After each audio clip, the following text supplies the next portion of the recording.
Okay, so on to the next topic. We are passing it on to Wyatt Wewell. All right, so this is going to get ridiculous. I hope so.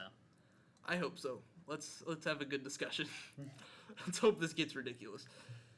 So I have a few hypothetical questions for you. Okay. First one, and all of this is for fun, and there is no purpose to this. Are we taking turns or what? How's this? Just format answer working? as you feel. We'll Okay. start a discussion.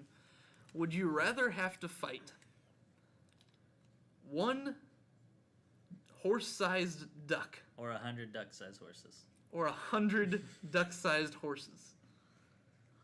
One horse-sized duck. Why? Because there's strength in numbers. Everyone knows that. There's strength in numbers, but what And can horses do to you? They're still horses, though, right? Yes, but they're yay big. Yeah, but they have. Have you seen how muscular a horse is? They But if can it's kick yay a big- man's. They'll They're kick you hard in the shin. Yeah, they will. They'll take out a kneecap. I'm But also, you taking can a just start horse- swinging your legs around. And the other thing is, a horse-sized duck's just kind of funny. So It is. But if you ever had a duck chase you, yeah, I've had it a is duck horrifying. chasing. You know what? You just jump on that.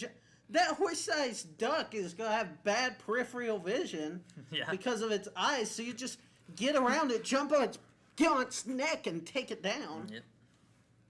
I mean, that's fair, but also duckbills are huge, like already. Like they're big enough to like All I'm take a saying is, finger if off. I get on that neck, it's over.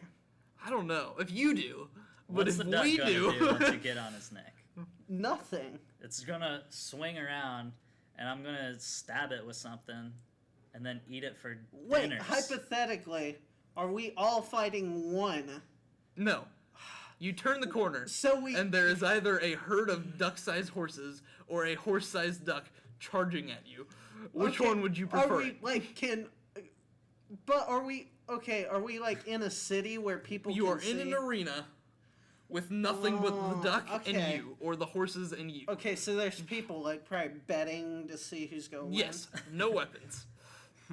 Unless you I'm already taking the have a weapon. horse-sized duck. I'm still I mean, taking I'm gonna take the horse-sized small duck. horses because the worst thing they can do is kick you, and they have to turn around for that. And by Not that point, you could necessarily. punt them into next week. Horses can rear up and kick like that. Yeah, They can also bite.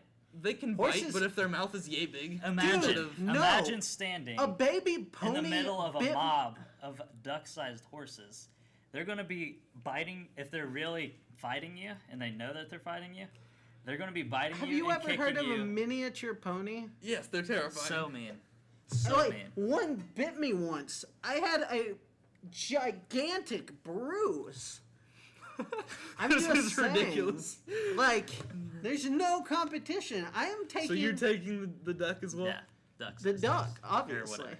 Horse-sized duck. Okay. If our knees bent backwards, what would chairs look like? They'd look like this, wouldn't they? I think they'd look. No. Just like No, they wouldn't. no, they would they wouldn't. not? No, because your chest would be in it. And that's super awkward. Would they just be like you spin the chair around and just stick your legs straight out? Because they bend backwards. They bend up. They bend forward. Well, they already bend up. No, if you're standing up and you want to bend your legs, your entire body bends forward. Or like if your hips would bend backward so you could stand up. But basically, instead of going this way, your legs go this way, like a camel. Right. Like a camel's rear legs. Yeah. Oh, so it's gonna go like So you could this. actually sit like this and your legs would be here Yeah. from the knee. Huh. But your hips would also be backwards, so you could sit Would up. they be backwards? Well, they could also go farther.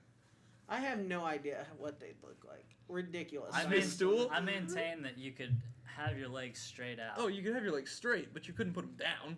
No. We don't know.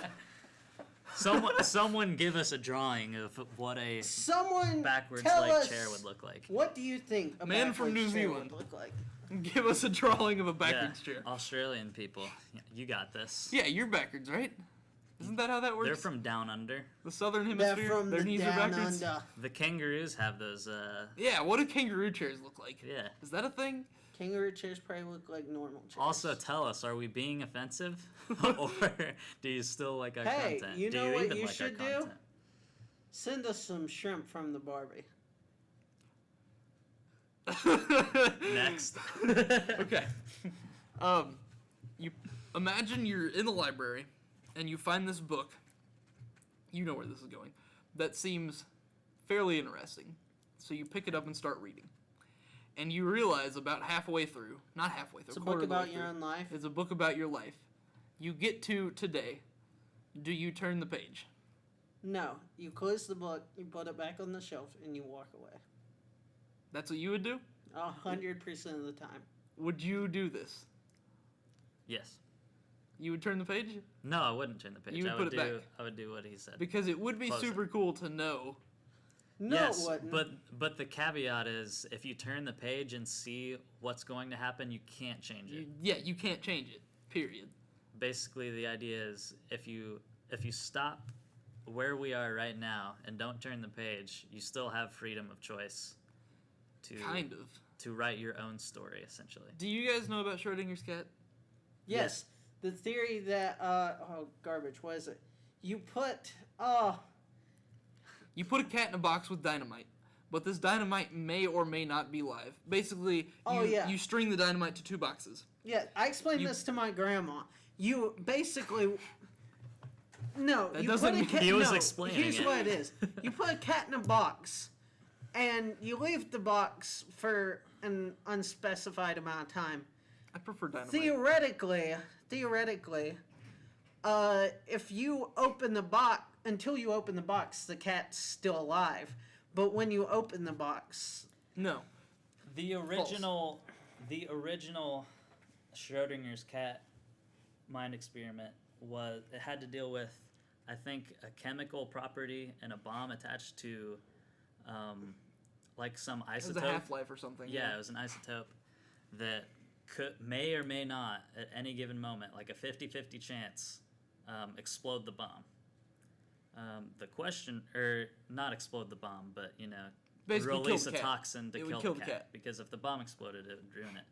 The point was, unless you open the box, there's no way to know, truly, if the cat is dead or not. yeah, The cat is both alive and dead until you Yes. observe Open the the box. box. Yeah. Until you observe a living cat or a dead cat. The cat is both of these things. Right. The guy who made this basically made it to prove the point that I guess there was some like physics theories going on at the time that he was like, these are dumb, like you're trying to assign values to one thing that you really can't, and so he made this up. And then quantum mechanics was proven, and well, not proven. Proven? Maybe. Do you know about quantum mechanics? Either of you? No. Okay. So they did this experiment called the double slit experiment, and this is no longer Oh, even yeah. hypothetical questions, I know but this. this is interesting. You look super confused. You must not know what no, I'm saying. just go. Okay. So they did this double slit experiment, and they put two slits, very small, on a piece of paper, and then or a piece of something, Yeah. something thick, and shot electrons at it, and then put something in the back to catch these electrons to see where they landed, where they hit, and they just shot a bunch of electrons at it just repeatedly. And when they looked at the paper behind it to see where they hit in a wave pattern. Like if you drop something in the water and it spread, that's what it looked like. Yeah. And because it was two slits, it had interference patterns too, because the waves are hitting each other. Yeah. And they were moving like waves and becoming waves, going through these slits as waves and interfering with each other. Then they set up a camera or some sort of viewing device to Yes. watch this happen because they couldn't believe it. Because you can actually, like, electrons are actual things. They aren't waves. Like, we know Right. this. We've observed this. So they set something up to observe this happening, and as soon as they did that, they started actually just going through the slots. And formed two lines directly where the slots were, directly behind these two Yes. slits in the material. Because they perform differently when we watch them. Yes. Whoa. So weird. Yeah. When you're not watching them, they're a wave. But when you focus on them, they are a solid thing. They know you're watching. That's not real. It is the truth. It sounds like magic. We serve an awesome God. That's what I think. That's all there is to it. I haven't actually heard an explanation. There is no on this explanation. because It's just, and it's real. You can look this up. The double. This is a split real thing. Yeah, experiment. and it's incredible. It's so weird. Also, the theory that time changes across the galaxy depending on how fast you're moving. Mm-hmm. So Well, right now, like the way I was kind of this has nothing to do with that, but like you've heard like, okay, you take two twins, you leave one, both the same age, obviously they're twins. You leave one here on the Earth. Mm-hmm. You send one to the moon at the speed of light. And, it goes up, goes back, theoretically, probably seconds, if not minutes. Yeah. Because it's traveling so fast. But by the time it gets back here, the other twin will have aged by years. yeah, not to the moon, but Well, to where, or around a yeah. black hole.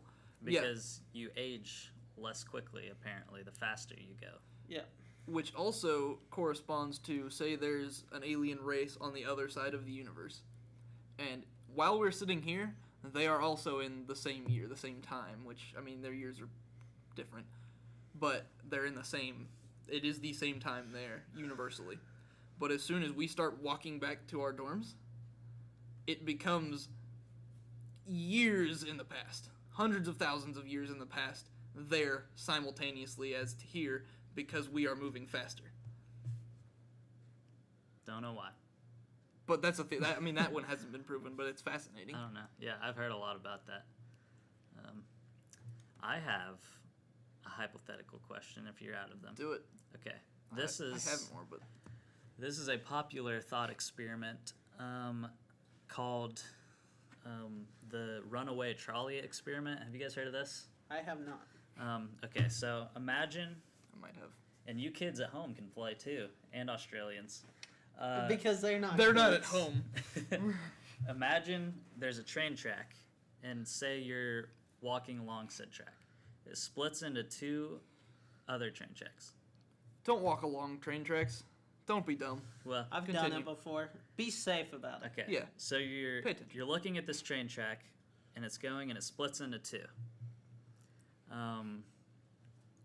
This side has like 4 or 5 workers on it, and they're just working on the railroad or whatever. You can feel free to insert jingle here. I've been working On this side, Singing it. you have one person working on the railroad. There's a runaway train, and it's too late to warn anyone to get off the railroad because it's about to go one way or the other. It's going to either hit these 4 people here, or it's going to hit the one person here. And the track is set so that it's going to hit the 4 people. You happen to be next to the switch. Do you either A, just have no hand in it and let it hit the 4 people, or do you B, actively participate, flip the switch, and switch the train over to the track with the one person and let it kill the one person? Well, I'm about to say, I don't know how you'll feel about it. I say every time, 10 out of 10 times, you flip the switch. Okay. Yeah, You agree? yeah. Okay. Because, yeah, you played a role in it, but you also played a role in the 4 people that were Yeah. killed if you don't touch it. Because I- you had the I opportunity. kind of, the needs of the many outweigh the needs of the few. Okay. There's a website actually right now, and I don't know if you've seen this, you may have, but it is called Moral Machine. And it is a website based on when we make self-driving cars and something malfunctions in them. What should they decide to do? Okay. Hold on. Time out. Josh, what would you do? Me, I don't know. I've struggled with this for a long time. I struggle with the idea of putting my hand in the situation and actively participating in choosing one person over, even if it's more people, choosing one person over other people. Let me ask you this question. And I know this is hard either way, but I could not tell 4 families that I actively watched and could have saved their child, their father, their uncle, their whoever Yeah. die because I thought one person was better than all four of their family's lives. But could you tell a family of a person that you made a conscious ethical choice to flip a switch and have a train hit them even when it wouldn't have Yes. if you weren't there? Really? Yes. I can say, I'm sorry, I know this is terrible, and I have to live with this every night for the rest of my life. But if I have the decision between saving 4 people and 1 person, I had to do the right thing in my heart. Okay. And I know that can't change what I did, but that's how it has to be. That's fair. Before we get to Moral Machine, I cannot get it to work right now. here's part B of the thought experiment.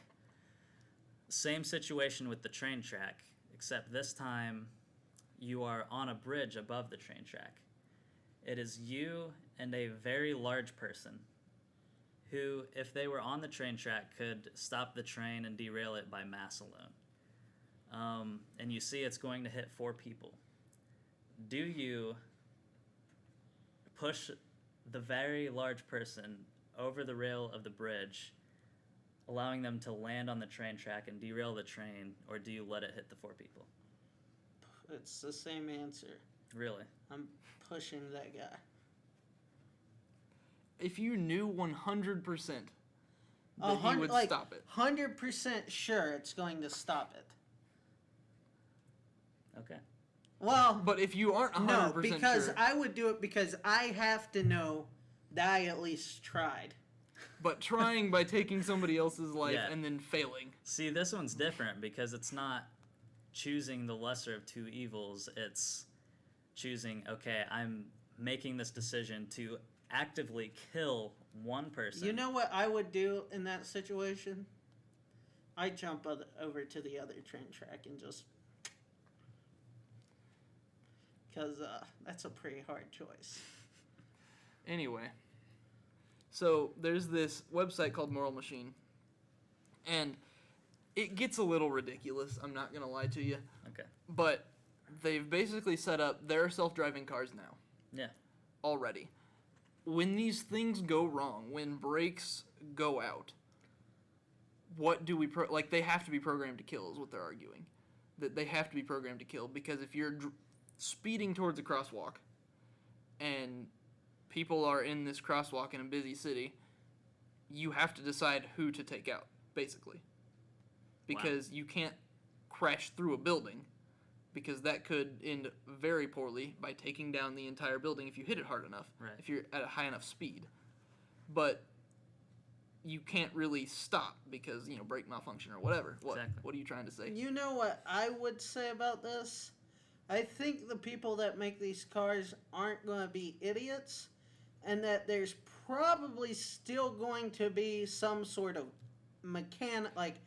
brake. But if you're for not, you. if you're asleep, or if Yeah. you sent the car by itself, because people will, then what do you do? And this website has 13 scenarios on it right now, and it asks you to decide. It's got a little picture, and you decide if the car should stay in its lane or swerve to the other lane. Okay. And then it shows little stick figures in this crosswalk. And the Hold first on. one, Let's do 3 of these. yeah, we're not going to do very many. Okay. Because they get ridiculous. Sudden brake failure, it will continue ahead and drive through a pedestrian crossing. If it stays in its lane, it kills a male athlete. It results in the death of a male athlete. If it swerves, it results in the death of a man. Who cares? At that point, what does it matter? Stay in the lane. It doesn't stay in the lane. It Because- doesn't matter. Yeah. The athlete can get out of the way. Probably, yeah. But also, who cares? It doesn't matter. It's whether or not it's an athlete puts no more weight on that person's life. Okay, 2. There is a woman and her daughter in the car. Okay. There is a woman and an elderly woman in the crosswalk. But the other lane, there is a barrier. Yes. So, if they stay in the lane, it will result in the death of an elderly woman and a woman. If they swerve, it will result in the death of a woman and a girl. Now, my argument for this is, if you purchase the car, you are in charge. You are liable if something goes wrong. Yeah. So, does it protect the innocent bystanders? Or does it take out the innocent bystanders and protect the people that paid for it, that own it?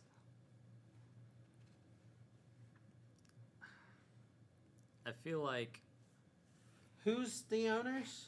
The owners are the woman and the girl. in the car. Okay. My argument there is it's a little girl, correct? Yes. She did not actively make the choice to buy that car. That is the truth. But this might happen. People will buy these cars, and then the car will have to decide, do I take out these people in this crosswalk, or do I possibly end the life of my driver? Okay. Now, I'm getting like super Skynet-y vibes from this.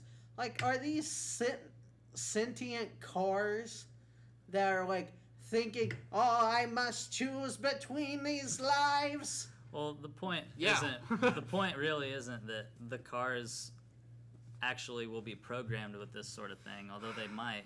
It's that even if you're driving your own car, what do you do?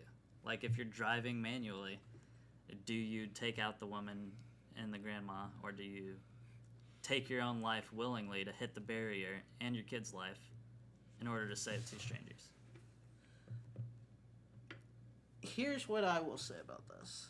This will be our last one. In this moment, in this instance, when everything is, tunnel vision, I am going to try the hardest to save my life. Even if it's not right, that's going to be what I do. And I would like to say that I wouldn't, but I think we all would. At that That's point, I 100% wish that I wasn't so conceited to say, but I'm going to try to save my own life. But if the car is not being driven by anybody and has, computers think extremely quickly and can calculate things extremely quickly, and if it can make this decision knowing that it's a machine and it doesn't have to save its own life. The car is 100% of the time, I believe, going to choose to save the people within the car. I do not think they would buy cars and be like, well, if it has to choose between the owners or these people, it's But going it to might kill be itself. programmed in there without them telling anybody. That sounds super illegal. Let me say this. I posed a similar question to my youth pastor a few years ago, not pertaining to self-driving cars, but just in general. If you had to choose in a split-second moment driving between yourself and your kids or another driver or a pedestrian, what would you do? He told me he would sacrifice himself and even his kids because, and he said this, he said, because I know where we're going. He said, I know that we love Jesus. I taught my kids to. And we believe that, we're going to be with him in paradise.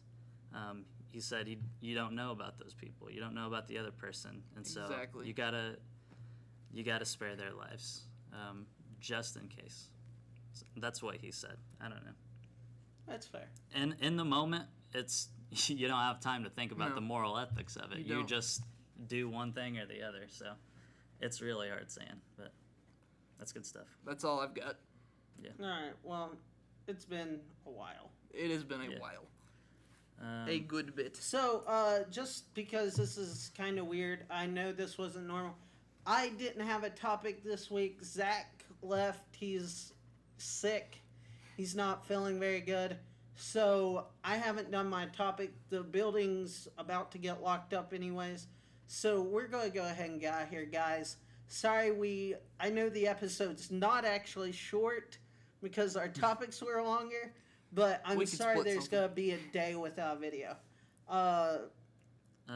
Missions moment? Our mission this week is Volunteer Ministry Center in Knoxville.